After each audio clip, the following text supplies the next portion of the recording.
자, 그럼 이제 여기서 우리는 방역을 성공했다. 이렇게 이제 이야기를 하면서 지금 막 요즘에 최근 트렌드는 국뽕의 트렌드잖아요. 예.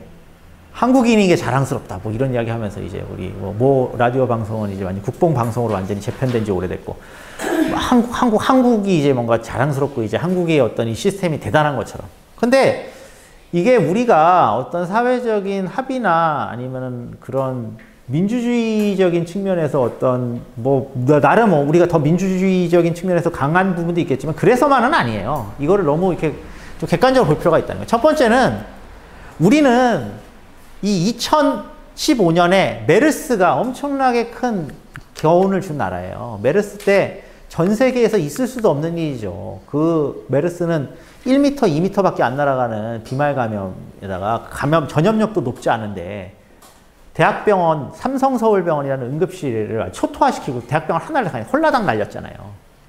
사우디아라비아에서 메르스라는 게 이제 중동에서 이제 생겨가지고 메르스인데 낙타랑 이 바이러스 결합되는 건데 그게 한국에 들어와가지고 전 세계에서 사우디 다음으로 많은 사망자를 낸 나라예요. 그리고 당시에 오죽하면은 그 WHO에서 이 바이러스가 한국에 와서 변이가 된 것 같다. 저렇게 될 수가 없는데. 그래가지고 한국에 당시에 6월에 제가 그때도 시민단체 활동하면서 이거 대응과 관련해서 온갖 거를 다 하고 있어서 잘 기억하는데 WHO 그 조사관이 들어왔었어요. 대거 들어와가지고 평택에 있는 이제 병원부터 시작해가지고 삼성서울병원까지 싹 다 둘르고 난 다음에 발표하고 갔잖아. 변이는 없다. 니네가 병원에 엉망진창 관리해갖고 생긴 거야. 이러고 갔단 말이에요. 저희도 그래서 변이도 없는데 진짜 이런 일을 우리가 당하고 있단 말인가? 이렇게 생각했을 정도라고.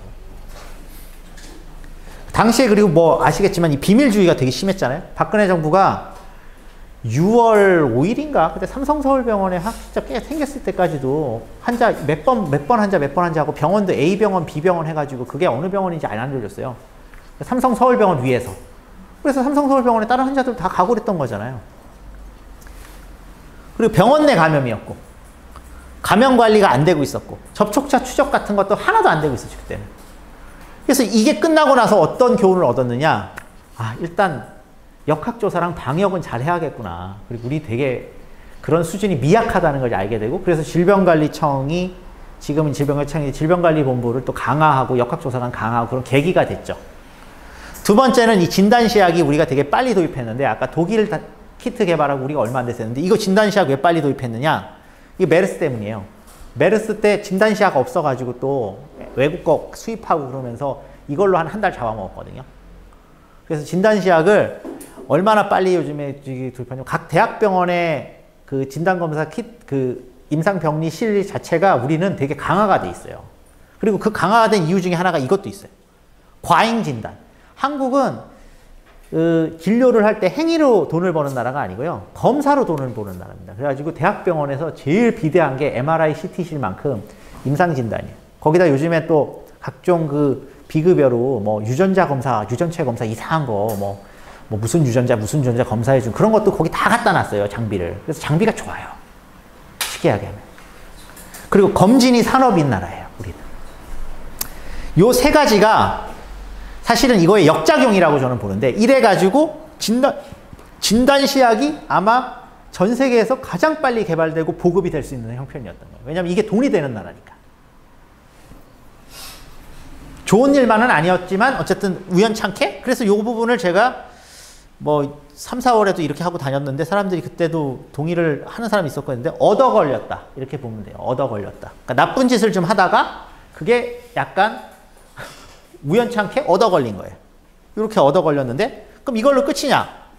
이 역설이 있어요. 저희가 지금 이 방역 성공이 첫 번째 인권 침해. 동선 공개를 이렇게 과도하게 할 수 있는 나라가 없어요. 유럽 국가들이 우리처럼 방역 못하는 이유는 이런 게 안 돼요. 비민주적인 결정하잖아요. 우리는 뭐 국회에서 그때 4월 15일에 총선 전에도 막 후다다닥 무슨 뭐 코로나 무슨 특별법 하면서 그거 보니까는 뭐 다 강제 적용할 수 있고 뭐 요즘에는 그 개인 협박하잖아요. 구상권 청구하잖아요. 그냥 갖고 막 몇 억씩. 잔인하죠. 개인이 다 책임지라는 거예요. 네가 네 몸 관리 잘하고. 그리고 전자팔찌 같은 이야기도 그냥 쑥 들어왔잖아요. 전자팔찌 이거 지금 지금 앱으로 자가격리 지역 이렇게 벗어나가지고 좀 하면 몇 번 그거 말 안 들으면 전자팔찌 들어옵니다. 전 세계에서 이럴 수 있는 나라 한국밖에 없어요.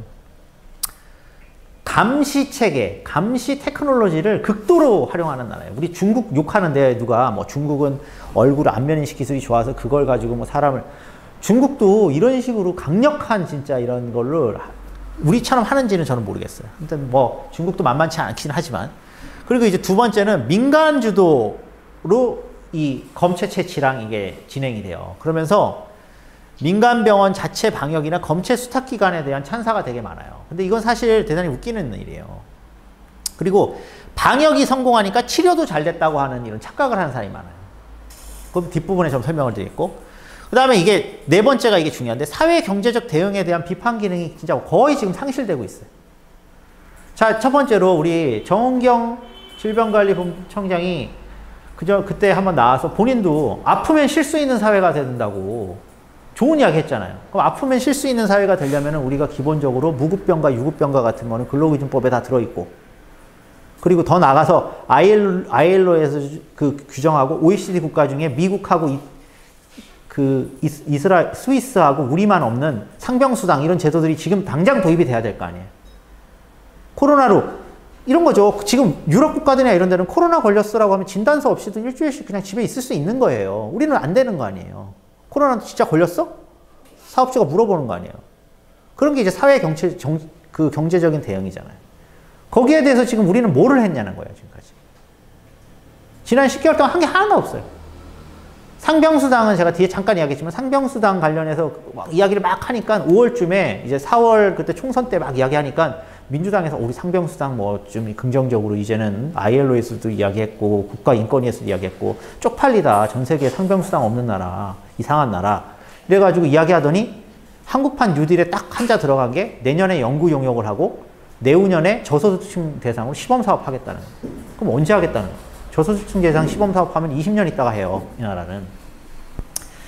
그래서 이런 사회 경제적인 대응과 관련해서 아무런 지금 제대로 돼 있는 이야기가 되고 있지 않아요. 뭐 택배 노동자들 막 죽어나가고 그러는데도 지금 좀 이야기 나오는 수준이. 이게 참, 근데 왜 이런 일이 있냐? 방역 성공 때문이라고 저는 생각해요. 방역 성공이 너무나도 과도하게 포장이 돼 있으니까 나머지는 다 그래, 국가가 지금 방역을 하고 있는데 참아야지. 이런 식의 국가주의적 사고들이 막 여기서 꿈틀거리는 거예요. 그러면서 제도적인 근거도 또 없어요, 실제로. 이거 생활치료센터 이런 거 아직 법률도 없는 겁니다. 그리고 안심밴드 이것도 법률도 없는 거예요. 이거 그냥 자기들 막 하는 거예요. 개인정보 공개는, 그 개인정보 공개 너무 과다하게 해가지고 막 온갖 곳에 뭐 이 두 사람은 뭐 불륜일 수 있다는 등 뭐 이런 낭설이 막 돌고 그랬잖아요. 그거 막 우리가 보면서 좋아했지만 사실은 이 감시 시스템으로 개인을 막 그런 식으로 다 털어내가지고, 저도 기억나는데 제가 서울의 목동에 있는 아파트에 사는데 우리 애들이 와서 우리 옆동 몇 호에 확진자가 있다는 것까지 막 추측을 하고 서로 이야기를 하고 다니는 거예요, 애들이. 그래서 니들 그거 어떻게 그렇게 생각하니까 어느 동이라고까지 양천구에서 알려준 거예요. 그 안에 안 지우고 처음에. 그리고 그 사람들 중에 누가 어디 동선을 갔다 왔는데 그거를 주변 사람들이 막 털어대고 있는 거예요. 황당한 거죠. 자, 호흡기 중환자실 중요성까지만 하고 잠깐 쉬겠습니다. 호흡기 중환자실이 왜 중요하냐? 호흡기 중환자실이 중요한 이유는 저희가 이 환자들이 발생해서 대부분 여기 계신 나이대에는 저희가 코로나19가 걸렸을 때 특별한 기저질환이나 뭐 이상한 질환이 없으면 생활치료센터에 가거나 아니면 집에서 그냥 한 2주 있으면 다 치료될 거예요. 근데 나이가 드신 분들은 그렇지가 않아요. 이 병의 특징이. 그래서 대표적으로 여기 보시면 부천에 3월 9일에 있었던 모 교회에서는 27명이 확진이 됐는데 한 명도 중환자실에 가지 않았어요. 이유가 뭐겠어요? 젊기 때문이지. 근데 분당의 이 모 병원에서는 43명의 확진자가 있었을 때 일반 병상에 대부분이 있었지만 4명은 이렇게 갔어요. 근데 요양원에서 당시 3월 19일에 21명이 걸렸을 때 10명이나 중환자실 갔다는 거예요. 요양원은 나이 드신 분이 많잖아요. 그러니까 결국 나이 드신 분을 우리가 생각을 했을 때는 현재 갖고 있는 중환자실이 견딜 수 있냐 없냐 카운트를 다시 해야 되는 거죠. 그리고 언제까지 시설, 요양원, 요양병원에 면회도 안 되고 이렇게 계속 할 수는 없는 거잖아요. 그리고 만약에 거기에서 일하는 의료 노동자나 간병인이나 이런 분들이 만약에 감염이 돼가지고 그 안에 들어가게 되면 그런 곳들이 몇 군데 생기면 이건 감당이 안 된다는 거죠. 그래서 지금 대략적인 시나리오는 주당 확진자가 100여 명이면 25병상 정도 있으면 되고 주당 확진자가 500여 명이면 100병상 정도 있으면 되는데 정부도 이렇게 이야기해요. 근데 그럼 주당 확진자가 2,500명이 되면 우리는 어떻게 되죠? 아까 제가 얘기했지만 유럽은 5만 명이고 독일 같은 나라도 10,000명, 20,000명까지 커버가 되는데 우리는 주당 확진자가 하루 확진자가 아니고 주당 확진자니까 하루 340명이 걸리면 계속 이게 누적이 되면 의료 붕괴예요. 갈 데가 없어요.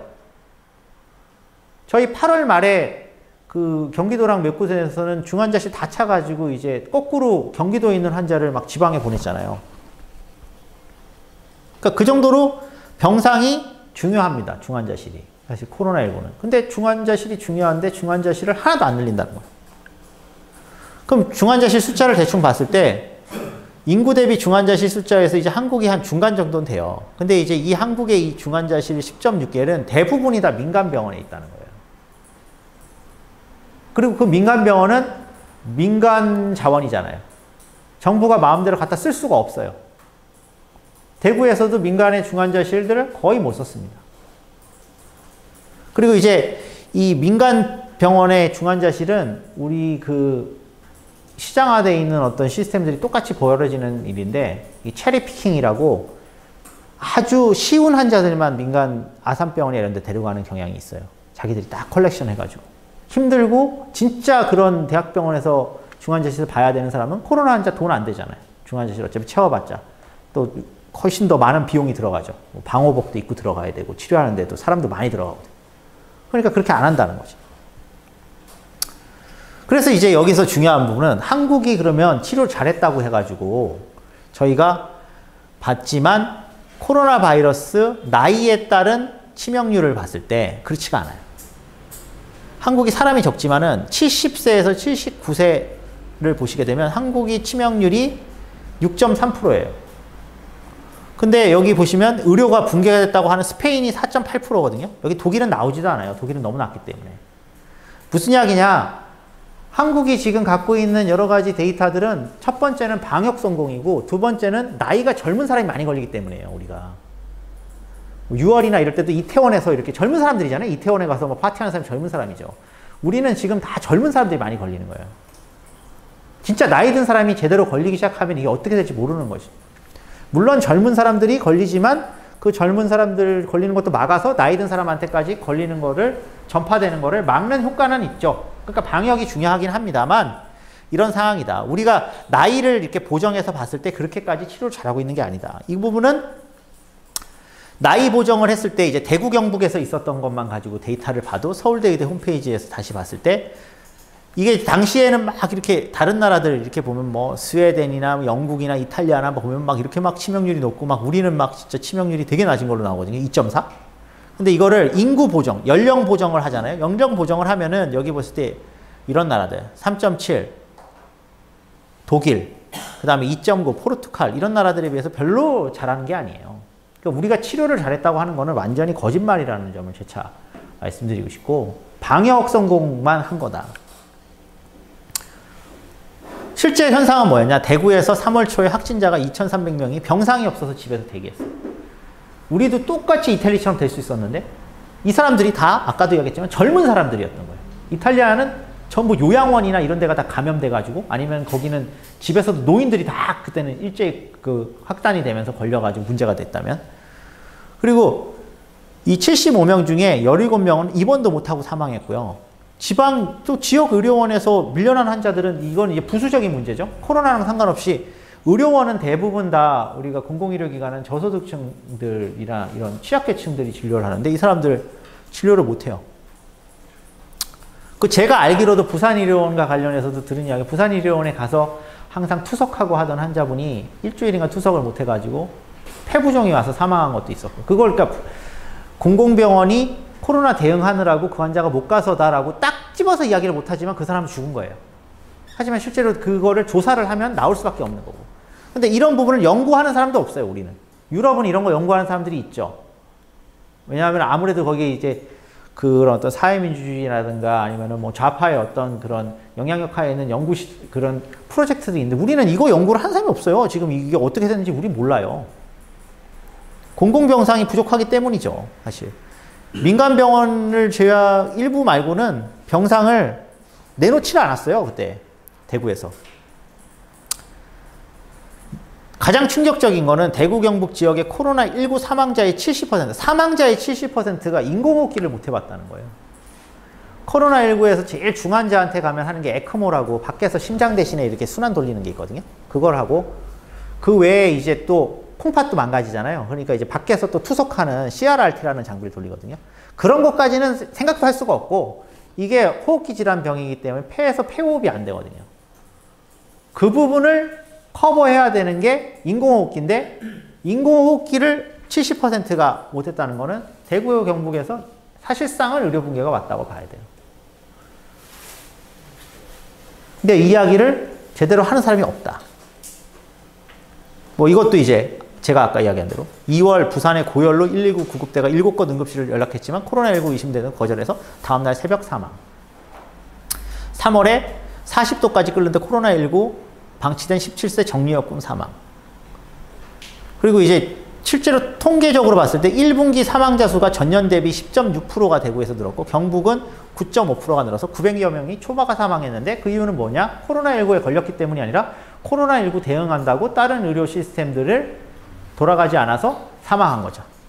결국 비상시에 공공의료 체계가 부재하다는 것을 대구에서 보여줬다.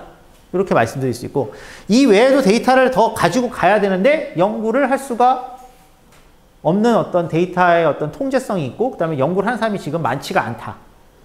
그리고 이런 주장들을 사실은 좀 진보적인 정치 세력이나 이런 곳에서 좀 프로젝트를 가지고 해야 되는데 그게 지금 안 되고 있다는 거죠. 그리고 이제 인력 부족 사태. 우리가 이제 병상당 간호사 인력이 OECD 평균의 5분의 1밖에 안 돼요. 저희 한국은 거의 간호사 한 명이 환자를 엄청 해봐야죠. 대신에 그렇게 볼 수가 있는 이유가 저희는 간병이나 이런 거를 또 다 가족 간병을 하든지 그렇게 하잖아요. 근데 수많은 간호사들이 자원봉사에 나섰지만 대구 경북에서는 고강도 노동으로 소진이 되면서 이 대구 경북 갔다 온 분들 중에 제가 정성 그 평가 그 인터뷰하는 그 프로젝트에서 조금 제가 같이 이야기를 해보니까 끔찍하더라고요, 진짜. 내려갔을 때 그 방호복을 입는 거를 안 가르쳐주고 내려보내가지고 유튜브를 보고 거기서 신발을 먼저 쓰냐, 바지를 먼저 입냐, 이거 그랬다는 거예요. 근데 그 와중에 그 계명대 동산병원에 당시 이제 동산병원 뭐 그 이야기를 하면 오늘 한도 끝도 없는데 동산병원에 아무튼 그 안철수 씨가 자기 그 이제 총선 전에 좀 어필해 보려고 가가지고 막 기자들 데리고 자기 뭐 당원들 데리고 해서 얼마나 또 우라통이 터졌는지 그런 이야기를 들으니까 황당하더라고요. 방호복이 부족하고 교대 근무자가 없어서 방호복을 입은 채 소변을 보는 이런 끔찍한 상황들. 그리고 본인들도 코로나19 검사를 정기적으로 해야 되잖아요. 지금은 저희가 진단키트가 이제 훨씬 더 양산이 됐고 진단 검사를 할 수 있는 곳이 우리도 이제 많이 확보가 되니까 이 진단 검사랑 관련해서는 웬만한 병원에 가서 이제 많이 할 수 있지만 당시로는 이게 제한돼 있지만 이분들이 얼마나 겁나겠어요. 그리고 휴식 시간도 못 갖고 파견 갔던 사람들이 다시 본 직장, 그러니까 이제 뭐 예를 들면 세브란스 병원이나 이런 병원에서 이제 간호사들 일부를 보냈단 말이에요. 그 사람들이 돌아오면 다시 또 일을 그냥 그대로 다 시킨 거예요. 그래서 결론은 이거예요. 방역 대응에 성공한 거지 치료 대응에 성공한 건 아니다. 요거까지가 이제 제가 이야기고